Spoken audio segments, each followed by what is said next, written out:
Educational cooperatives throughout the state help teachers and students with their studies. State leaders recently told those cooperatives that funding for their staff would be cut. 5 News reporter Jacob Luthy was in Hackett to see how this could affect teachers who rely on those cooperatives to help teach their students.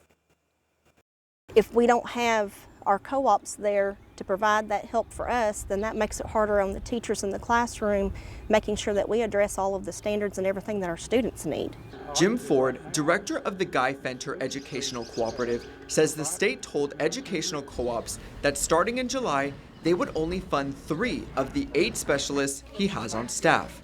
In a pre-fiscal session budget hearing, Secretary of Education Jacob Oliva says the state needs to reevaluate funds if they're not seeing a return on investment. Ford says the announcement comes as a surprise to him, his staff, and the teachers who benefit from educational co-ops. I think if we lose our GT specialists, we are going to be detrimentally affected, especially in our small rural communities. Our gifted students need that.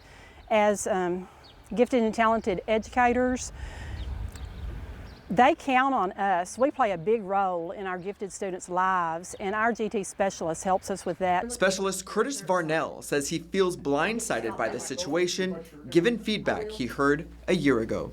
The state director a year ago, we came in and he talked about how great we were doing, how exceptional a group. So what's changed? Everyone we spoke to about the co-ops says Varnell is a crowd favorite amongst their students, leading field trips and science experiments with 30 years of experience. But Varnell says he will retire, allowing one of his co-workers to keep their job. I'm old enough I can retire. My interest in this is what is best for the kids, what's best for our local schools. I went in immediately and retired because I can, to keep my fellow specialists from having to retire. In Hackett, covering news where you live, Jacob Luthy, 5 News.